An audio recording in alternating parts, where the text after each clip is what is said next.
is my silence consent for someone to be the author of me, to take over me? Is what someone else is thinking now enslave me?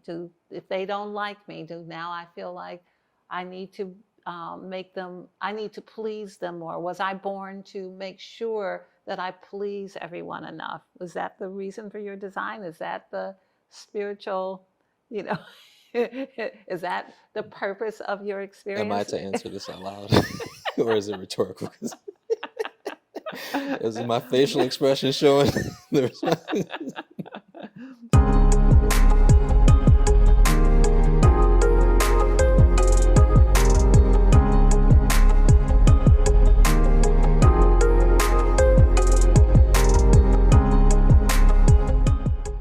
There are now ammo vending machines in some grocery stores. I'll explain. In a move that has sparked significant debate, American Rounds, a Texas-based company, has installed computerized vending machines that sell ammunition in grocery stores in Alabama, Oklahoma, and Texas. We're getting ammo! American Rounds stated that their machines use an ID scanner and facial recognition software to verify the purchaser's age, allowing customers over 21 to purchase ammunition at any time of the day. The machines are designed to be as user-friendly as an ATM. However, these ammo vending machines have received mixed reactions. Many gun safety advocates worry that selling bullets out of vending machines will lead to more shootings in the U.S. Grant Maggers, CEO of American Rounds, emphasized that the machines offer more security than online sales, where age verification is often lacking, and retail stores where theft is a concern. The only thing that's going to change the world is people changing their consciousness and changing their way of living and having discernment between these different forces. Because everything in our society right now is based on neurolinguistic programming and presenting things to us in a way that is meant to make us into a stimulus response organism and push our buttons. Even the way issues are described, they're described in terminology that's meant to push some subconscious impulse inside of us, to push us to a particular action. Welcome to Call for the Truth. I am LaOta of the Sun, and this is Tarvars of the Sun, and we have an exciting topic today. We'll be talking about protection, all different kinds of protection from many different areas. But before we begin, we'd like to ask Tarvars if you will bring us into the Call for the Truth. Most certainly. And we encourage you all to join us in the call for the truth, moving into a centered space. Shall we call for the frequency of truth to come forward? Shall we call to see the truth in all that we see? Shall we call to speak the truth in all that we say? Calling forth the courage to hear the truth and speak the truth. Shall we call forth nothing less than the truth to come forward into our experience? And so we're here in the truth, speaking about protection. Yes.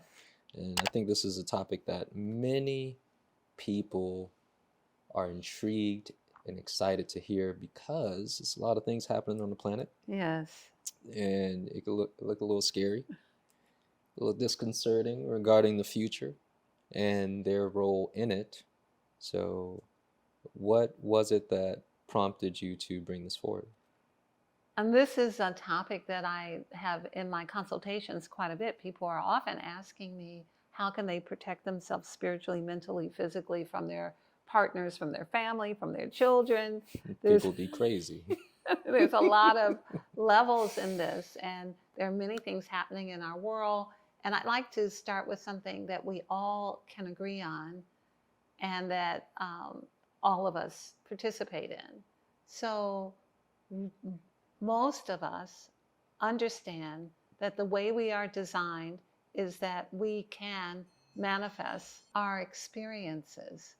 And the way that we do that is based on what we give attention to, what we focus on, whether it's a vision board or whether it's our meditation or whether we're praying or whatever it is that we are doing. We know that the way the universal law works is that what we focus on is what we get. So the whole idea of needing protection speaks to this idea. So when we think about, let's say, for instance, our food and the condition of our food, historically, people have always prayed over their food.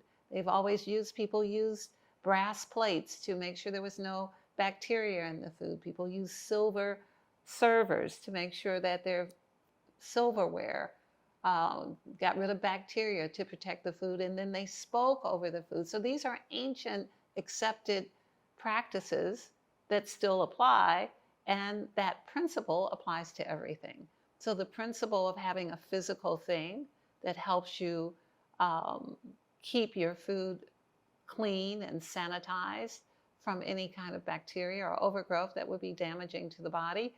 So we know that people use silver and they use copper and they use all kinds of things like that. And even in the Old West, people would put a silver dollar in the water for the horses so it would keep down the bacteria. So we know that this is one way that they kept negative from them, that they protected themselves. So these are ways that we're familiar with. We have an exaggerated situation of what happens with our food. Sometimes the seeds are sterilized. The food may have genetically modified engineering in it. It may be from soil that is depleted. But the principle that we want to bring forth is we still have the power to change our experience by our own actions.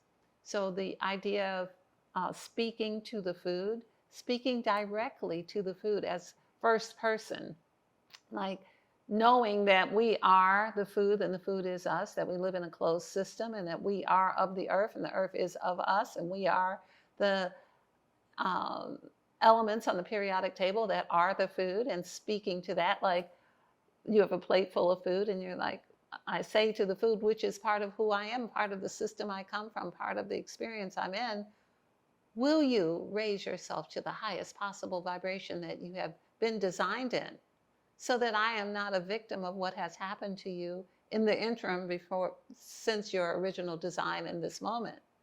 This is a protection. This applies to everything. We have power over our experience, and this is just one of the many ancient ways that men have always exerted power over their experience, by saying and speaking directly to the food and then using things in physical reality to support that idea.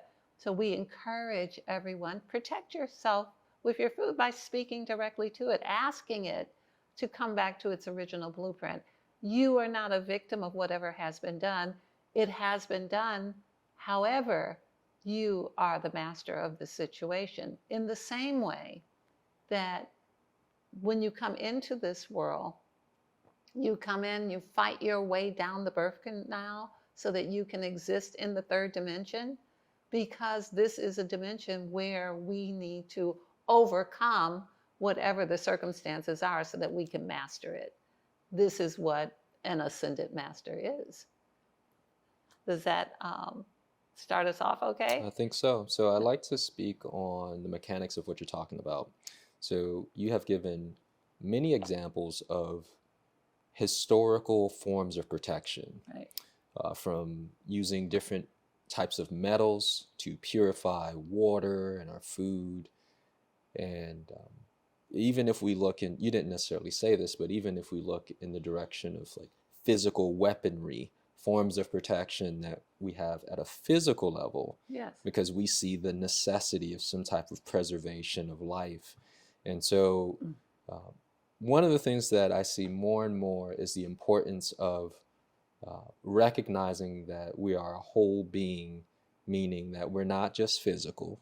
We have an energetic component, which is what you're speaking about when you say speak to the food, the energetic aspect of how through thought and intention, Yes. and the energy carried behind the intention, we can inform physical reality. Absolutely. Which that requires us to recognize we're more than physical, and so is the food, yeah, or the thing that we're looking to protect ourselves from, essentially. Could you speak a little bit more about this? Yes, all of that is, thank you so much for sharing that, because the idea that there is an understanding that you have to have for this to work for you. You have to know that you are not isolated and separate from all other things.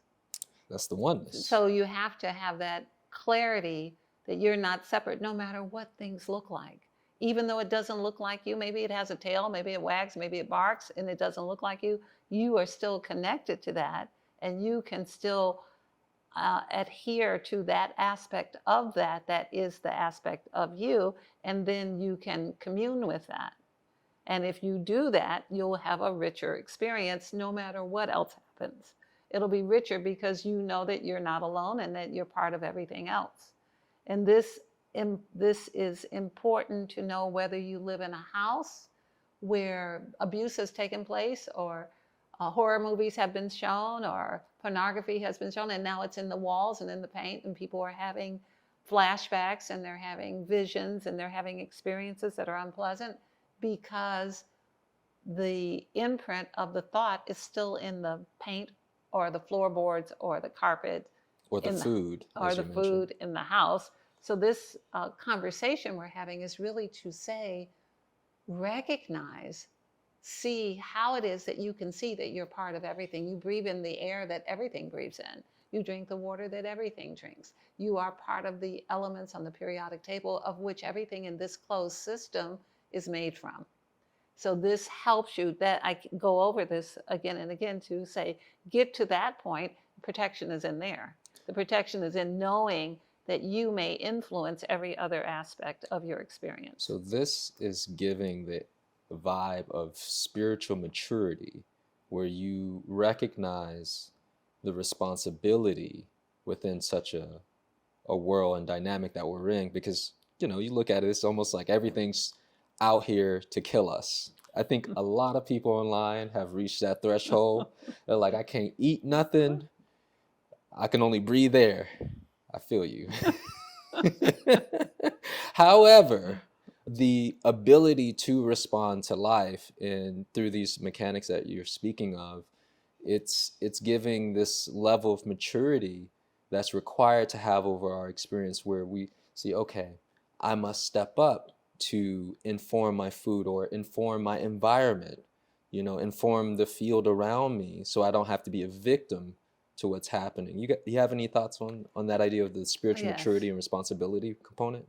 Yes, because I often see people who are exhausted and tired, and they feel like the children are too much, the lover's too much, the job is too much, the bills are too much, and they would just like to close their eyes and fade away and step off from their ability to respond or their responsibility to the experience of having been given life. Existence is not enough. In the same way we fight our way down the birth canal, and then we have to get up and get moving or we won't exist. It's the same way that we, it is the dynamic in the third dimension to move us forward. This idea that now I have to recognize, I have to think about, can I move into this house? Do I have the skill set to clear it? Should I interact with someone who seems nice without looking deeper? Is my silence consent for someone to be the author of me, to take over me? Is what someone else is thinking now enslave me? If they don't like me, now I feel like I need to I need to please them more? Was I born to make sure that I please everyone enough? Was that the reason for your design? Is that the spiritual, is that the purpose of your experience? Am I to answer this out loud? Or is it rhetorical? Is my facial expression showing? So this is very, because a lot of protection, a lot of the need for protection comes from the need for other people to think certain things about us, which is, again, an imbalance, a distortion in the field of life itself.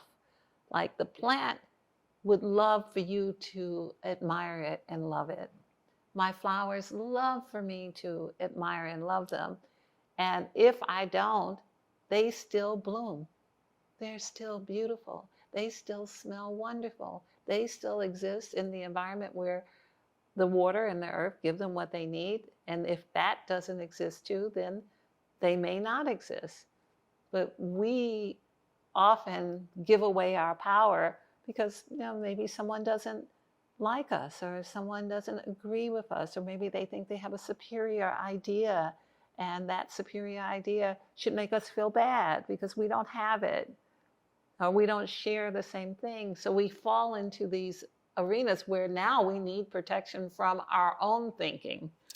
So you're taking it right where I wanted to go, because before the statement before that, you end within this last statement, you're saying, look, people are confronted with the thoughts of another that are often causing harm. Yes. You know, thoughts of, how many of you out there feel the thoughts of jealousy, of envy, of resentment, and the weight that comes from having to deal with somebody who you interface with, and you're like, dang, I need protection from this. Yes. I can't stand up against this, right? So you literally said what I was going to ask you, which is the idea of protecting yourself from yourself. Yes. Would you speak a little more on this Yes. idea? Because that, it may sound paradoxical, because it is, but So really, what is this? The reality is that our congruency, our clarity about who and what we are and why we're here, and that sounds like a lot, but who are we? We are aspects of life in creation, in the third dimension. And so are all the other ones, other reflections, fractals, and holograms of ourselves, but they are of ourselves. So even though we may not be actively in the same frequency as someone who's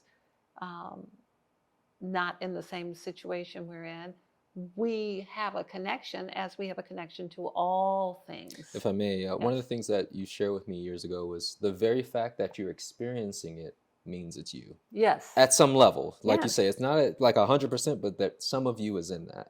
So, and so you bring me to the point of whatever is standing in front of you is for you to master. Yeah. Not only is it for you to master, but you have drawn it to you and as a frequency resonating energy.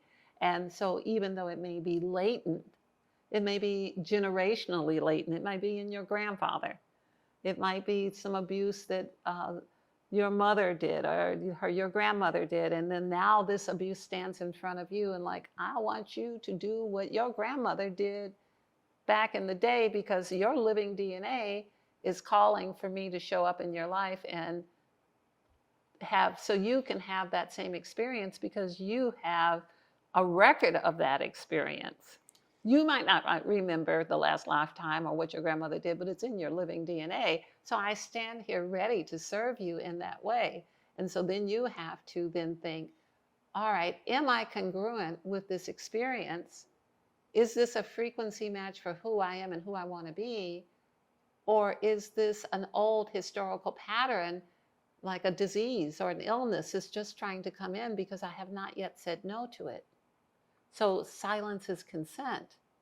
So someone shows up in your life, a disease shows up in your life, and you accept it because you haven't done anything. Then you have the experience of having it until such time as you choose not to. And the thing that I think humanity doesn't know is you may choose not to. You have power over everything, including how you will experience your life.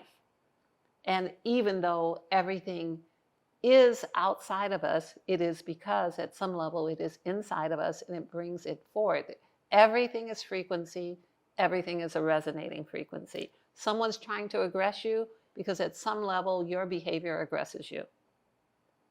So I feel and have seen that this lack of understanding of the mechanics that you're saying is usually what slips people up, where we feel like they did this to me, not realizing that the aggressor requires someone to allow themselves to be a victim, to allow themselves to be, we were just talking about this, Yes. where we have confronted people who actively weaponize their thoughts of, I don't like you and I want you to respond to me not liking you, Yes. so I can gain power from Yeah. you feeling some type of way about me not liking you. And what is the antidote? The antidote is to not give a damn, you know, or really to That's my antidote. It's a tasty medicine to. Let me clean it up a little bit, but recognizing that the only thing that matters is your thought at the end of the day, Right. what you think. So whether you will, but it also requires self to confront the whatever it may be, like shame, the guilt, the fear, and choose to rise above it. And I have found that some of the practices that we use, like calling forth the highest possible vibration, is a way where you can vibrationally move yourself up the frequency ladder, where you can get above whatever frequency the person's trying to project that is coming from you, Well, you I know, want to to talk about that for a minute. reinform the field. That is a recommended practice. This is one of the solutions we're giving today, is raising yourself just by saying, I call for the highest possible vibration. I call for the highest possible vibration. I call for the highest possible vibration. So that means something different in every case.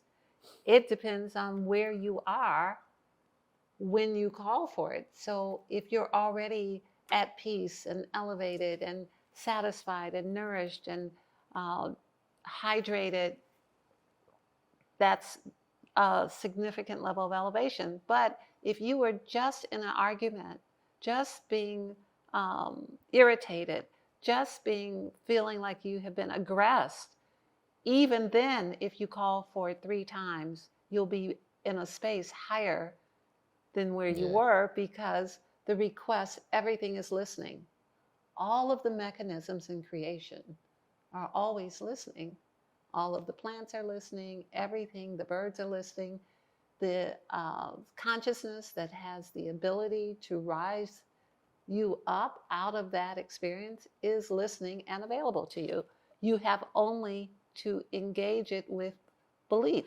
I'd like to speak on this by showing the contrast of the direction of thought and how we can influence not only our biology, but we can influence the field to attract situations. So people are familiar with law of attraction, but the reality is that you're a vibrational match for what you're focusing on. You know, we've heard the phrases, where attention goes, energy flows. Yes. And we have seen people who, when they work with us, they get cleaned up, and they learn how to cultivate power to influence their reality. And in order to sustain that power requires the responsibility we were speaking about earlier, where you have to be responsible for your thoughts, because now you can make something happen and you might attract something unwanted. So again, I'm speaking to the essence of what you were saying about the power of your thoughts and how everything is listening. The biology, the cells are listening and will respond in like manner to the request. So we have a client / practitioner who somewhere in her experience, she began to have fear that as she drives down the street, she would hit a deer. The day after, and she was hyper focused on this, the day after, a deer jumped out in broad daylight in front of her vehicle. And of course, she's like, oh my gosh, I gotta watch my thoughts because I'm making these things happen. And there were several other cases, which I'm sure you recall, that happened. But again, this was in the detriment, where unwanted experiences were pulled in. I'd like to give one more example, a personal one, where, and I've shared this maybe on a podcast, but I know you all are familiar with it, where I allow, and this is with outside influence, when you don't have full control or responsibility over your being, and you allow something else like a social media or someone who you give authority to influence you and be the dominant frequency, they might influence your reality through you. And so I was working with someone doing contractor work, and this person, actually, no, scratch that. I'm going to share a different story. One day I was viewing social media and looking at videos of police officers wrongly pulling people over, and people who were using sovereign law and straw man law. You can't pull me over. I'm traveling, not driving. And I would see these videos and I'm like, man, this is wrong what they're doing. And because I was hyper focused and spending time and energy on this idea, a day or two later, I get pulled over by the police. And let me tell you, I can't tell you the last, actually I could tell you, it's been 7-8 years since I was pulled over by a police officer. But because my focus and my energy, and there was some level of emotional connectivity with what I was seeing, which was giving it a charge, I ended up pulling that in. And the moment they got me, I was like, yep, it was all that binging on social media and being programmed, and I informed the field to create that experience. Vibration. We are a universal remedy of support, an ally infused with positive frequencies and biophotonic light particles, intended to return one to the greater whole of one's organic nature. Within our layered structure exists an opportunity for metamorphosis, prompting divine healing energies of light to awaken your original composition, that which has been irritated by inorganic substances through mental, emotional, and physical material. We are navigators, those who operate by way of your conscious thought and directive, exponentially moving to the physical areas of stuck emotion within the body that are in need of restoration. When engaged with us, we identify and mirror the called upon frequencies of lower vibratory notion for it to see itself in transmutation, while awakening that which is dormant to shift into the rectification of optimum balance and functionality.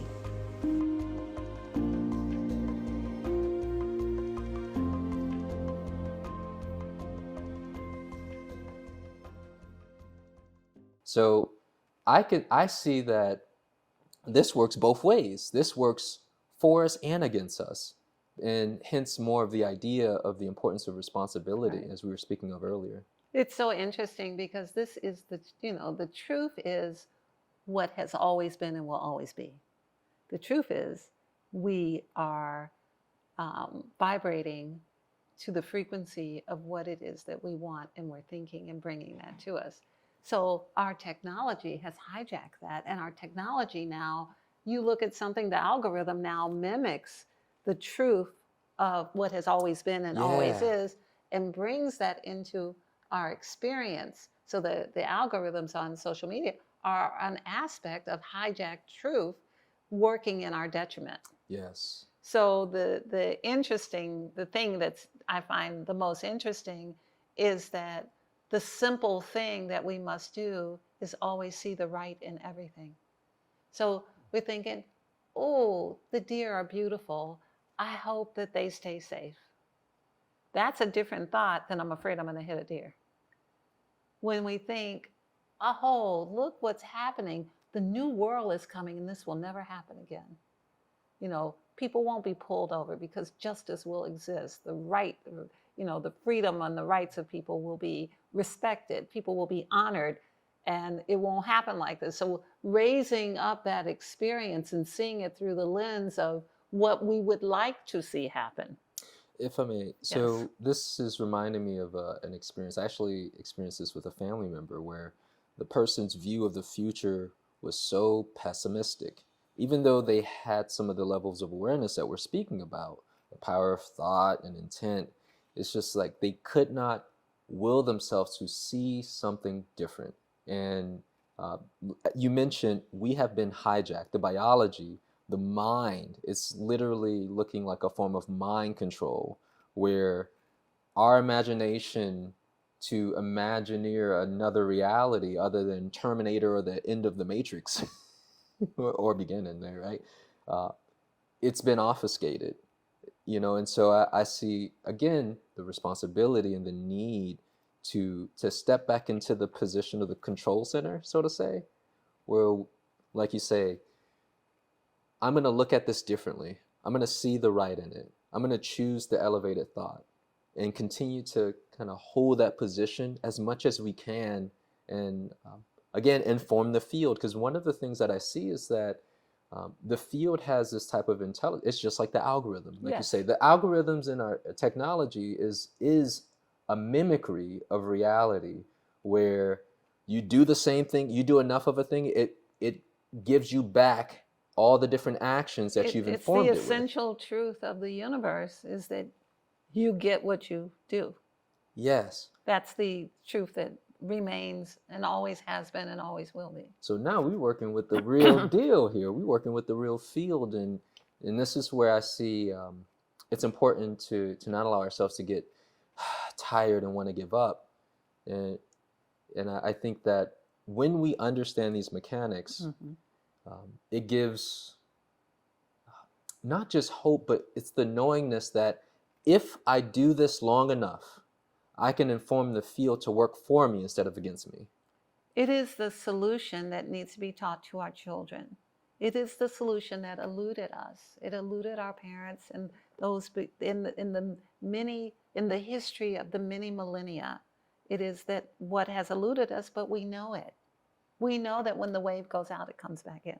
Yeah, you reap what you sow. You know, we know that that's how that works, but we don't apply it through every aspect, and we allow ourselves to be overwhelmed by what we perceive as negative. Question for you. So why do you think that is? Because I see that very broad spectrum, from people who are deep on the path, practitioners and healers, and everyday people, even of different religious understandings, because there's truth in everything. There's this, I intellectually get it, but my application is lacking. Like, what's up with that? Because we're not teaching it. We're not leaning into it, because it gives power to the masses. It is the truth that empowers and gives us the glory of life. So it has not been an application that has been given to us, because we have been enslaved. This is a prison planet. We've all been enslaved, and the way that we're kept enslaved is in fear, and fear is the thing we think we can't get rid of. Are you saying that there's been a concerted effort to present certain levels of truth, but a conditioning where the truth is understood but not applied? Yes, the idea is that we have been studied. Our brain mechanisms, we know how many seconds it takes to hear a thing before the next tangential idea comes forward. We know how long it takes to spend time with someone in a frequency, and then we become wealthy as they are. We have been studied, and the studies have been used against us, not to enable us into exaltation, but to manipulate and be a parasite on us. Wow. So we have children who don't know that they can change the condition of that bowl of cornflakes if they had to. That's not an ideal meal, but anything can be improved. That we have people who are in dire situations that don't know that they can call for the highest possible vibration, and there'll be an answer from the consciousness of the reality that exists around us, and that consciousness will support us, but not unless we ask. In the asking is the giving. If we ask, then we are given. If we don't know to ask, we suffer. Yeah, and so Yes. I'm seeing what you're saying about how there's been a concerted effort to keep us stuck, so to say. Even the example of we don't know to ask. And I can't tell you how many times I've seen adults in our classes afraid to ask a question in a class that they have never taken before. But again, the conditioning of don't ask. Yes. You don't want to be the stupid one to not know, even though the setting is for it's. I see the conditioning is what I'm saying. And all of that is internal. All of that is an internal dialogue. You cannot, I've said this to people, you can't shame me because I'm choosing not to be ashamed. You can't make me feel ashamed. You can say you're ashamed of me.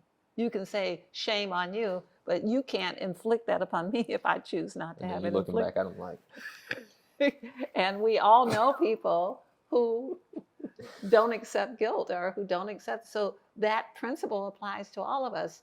the need to have others be in agreement and to be conciliatory with us is very strong. If you look at it, everyone is wanting to be everyone else. If you go to the mall, everybody's got on torn jeans, braids, and a t-shirt. We're all wanting to be, and everybody's pierced and has tattoos. That's a uniform, and it's a uniform that you can't even take off. Some of that doesn't wash off.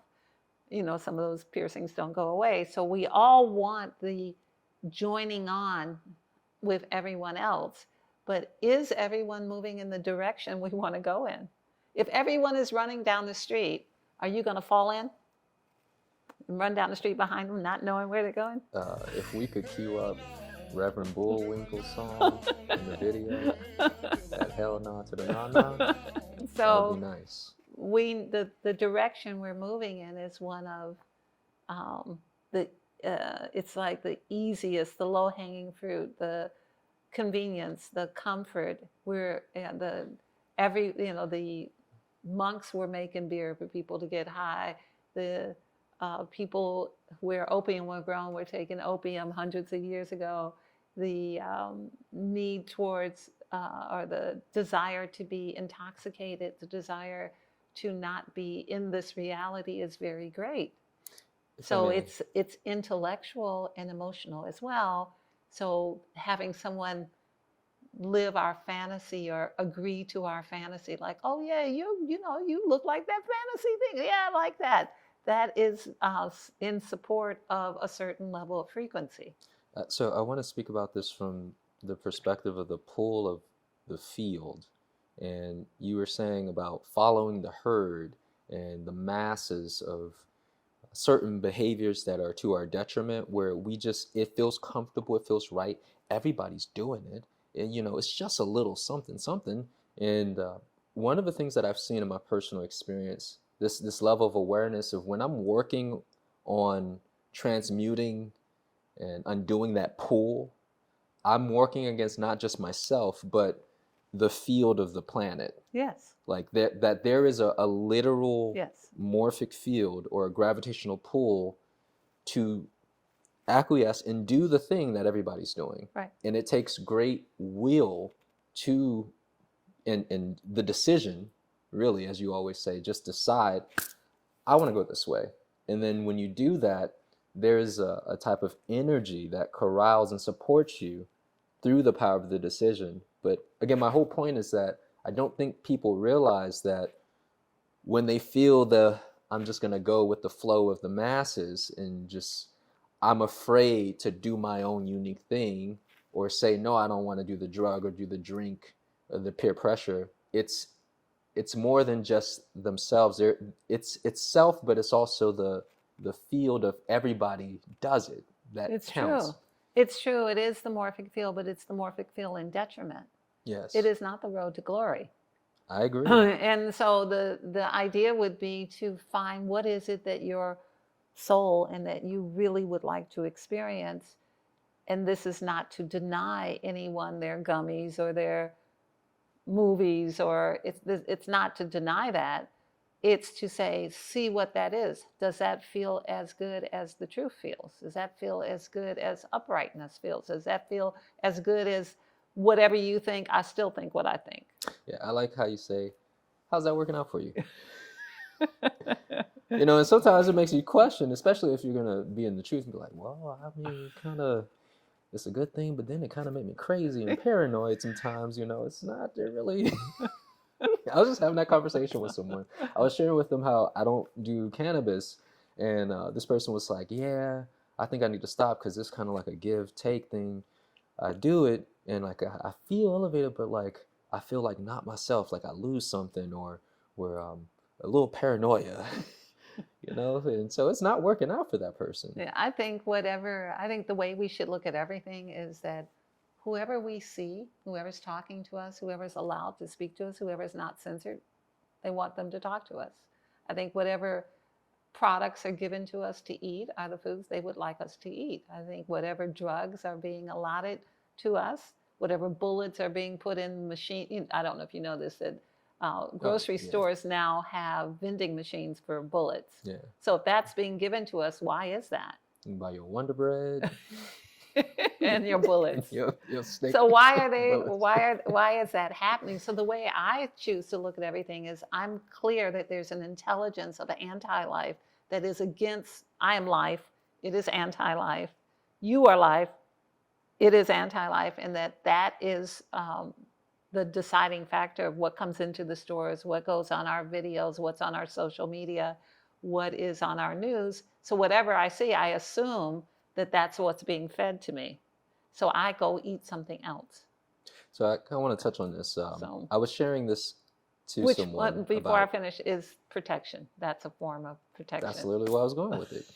Literally. The idea, to clarify, the idea of choosing life as a form of protection. Because life be lifing. You know, we were outside thinking, you said to me, man, nature would just take over this whole place if we weren't doing what we do, you know, because life will find a way. Yes. And leaning into the principle, like when we talk about like choosing, it's interesting. Life, light, and truth are all one and the same. They correspond and they're very tangential. And like when you call for the highest possible vibration, or you call for light to enter into you, or you call for the truth, it makes you stronger, not weak, where you can stand up against the shame that somebody's trying to project, or the guilt, you know, and by raising yourself above it. And so I see where distilling down, because it can seem convoluted sometimes for people, like, how do I make a choice of what's right for me or wrong? But like, if we literally look at things through the lens of, is it life or is it anti-life? Does this bring me up and make me greater, or does this take away? I think that it gets extremely simple and easy to navigate, even if you don't have like well, we all have it, but you may not be in a space where you're talking directly to your guidance. We teach you how to do that of the sun. You can go on the website ofthesun.com for further details. But, you know, this idea of you can discern from truth and falsehood through that lens. We've talked about this on other podcasts, that people often, I find people in this environment at this time very confused about what is right and what is not. Yeah. And one of the preliminary ways is think of yourself as creation and what is right. You were created as life. Anything that jeopardizes your life would be against the creation of life. Think of it like that. That makes it very clear. If it is against life, it's against you. You are life, and you are connected to all other life. So this helps people determine. What it doesn't do is it doesn't make a person have the necessary will or energy to participate at a level where they will find the energy to continue. So this is really what has happened is, so many things are happening in the environment with the chemtrails. So many things are happening in our landscape of the air and the earth and the water. And we've talked about that on several videos. We talked about the bees being thousands and thousands being set on fire. Right now the birds are being culled. The beef is being culled. So all of this is anti-life. So if it's very easy when you have the clarity that you are life. And the prime directive for life is self-preservation. So as self-preservation, this is what you should be moving towards. So if that means if you have to eat food, and you do, then you need, you know, it would be in your best and highest interest to speak to the food and engage the food. Like, you life and I'm life, and I'd like for us to join together and be life together. Yeah. You know, like, you come into me being life, then I will benefit from the life that you have. So some of the things that are happening in our world that will be happening in the near future, there will be things that we will see in the sky. There will be attempts to change our neurological systems. There are attempts to change us from life to a hybrid of life, which is life and something less than life. And there is a way in which we can combat that. And what we'd like to give you today is this concept, the idea, and this truth that we have used and use all the time, that you may speak to your body. You may ask your body to increase your immune system, to make your brain waves work, to jump the synapses, to give you cellular, to give you a cellular boost so that you can best navigate in the interim while we're disposing of the anti-life, moving into the new world where new life will be, where this is a excellent trajectory, where we should be excited to move forward into a new experience with less danger, less corruption, and less anti-life. So for today's Call for the Truth card, we're asking Tarvars if you will pull a card that resonates with what we talked about today. I already did, and it is epic. I'm sure you saw me shuffle it. Maybe you did, maybe you didn't, depending on the edits. The card theme is Fight for Your Own Existence. Root chakra. You are the savior you have been waiting for. Fight for your own existence. Yay! That is a wonderful truth that has always existed and remains as the first law and principle of the universe. You must preserve yourself. And the way to preserve yourself is to recognize you are life. You have the right to protect your life. You have the power to protect your life. You may choose life instead of that which is not life or anti-life. We thank you for joining us. We're so happy you came. We look forward to seeing you again. We greet you with In Lakesh, which is oneness, and Veritas, which is truth, with honor, respect, and gratitude. Thank you.